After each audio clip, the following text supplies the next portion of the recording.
बाबा मुझे लेट हो जाएगा, आप खाकर सो जाइए। फोन पर ये आवाज सुनकर रमेश जी की आंखों में जैसे चमक आ गई। वहीं स्वाति का गला और आंखें दोनों भर आए। रोज अल्जाइमर ग्रसित ससुर को बेटे के लौटने की आस देकर खाना खिलाते वो कब उनकी मां बन गई उसे भी पता न चला। रह रह कर मन अतीत की गलियों में चक्कर लगाने लगा। एक हंसता खेलता परिवार था रोहित का, मगर दिल में एक अंतहीन भूख। रोहित इकलौता बेटा था घर का और अपनी भी एक ही इकलौती संतान पी हूँ, मगर इस पैसे की भूख ने जैसे उस पर कब्जा ही कर लिया। पहले दूसरे शहर, फिर दूसरे देश में जाकर बस गया वो। पीछे रहा अल्जाइमर ग्रसित बूला लाचार बाप, तन मन धन से उसे समर्पित बीवी और नन्ही सी पी हूँ। एक बार घर से निकला तो कभी लौटकर अपने घरौंदे में लौटकर ही नहीं आया।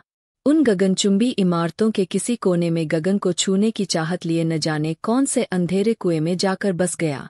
बस कभी कभार घर पर फोन मिलाता और घरवालों के हाल चाल पूछता।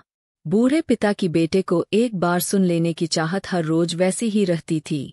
रोज भूल जाते थे और न जाने कितने सालों से वो उसी दिन को बार बार जिए जा रहे थे।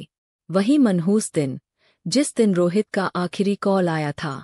वहीं स्वाति ने पैसा कमाने की भूख में परिवार को हमेशा के लिए छोड़ चुके पति को रिकॉर्डेड कॉल पर ही जिंदा रखा था। जानती थी यही एक उपाय था उन्हें कुछ खिला पाने का और थोड़ी और उम्र जिंदा रखने का।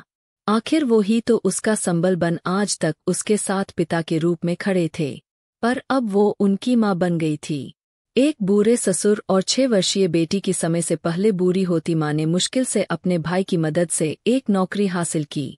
रह रह कर उसे वो मनहूस दिन याद आया जब पुलिस ने उसे वो खबर दी। उसका पति गैर कानूनी तरीके से पैसे कमाने की अपनी लत का शिकार हो एनकाउंटर में मारा गया। सीने में छुपा यह दर्द किसी से बांट भी नहीं पाई। दिल भारी हुआ तो आंखें छलक पड़ीं। अतीत की गलियों से बाहर निकल चल दी स्वाति रसोई की ओर। रमेश जी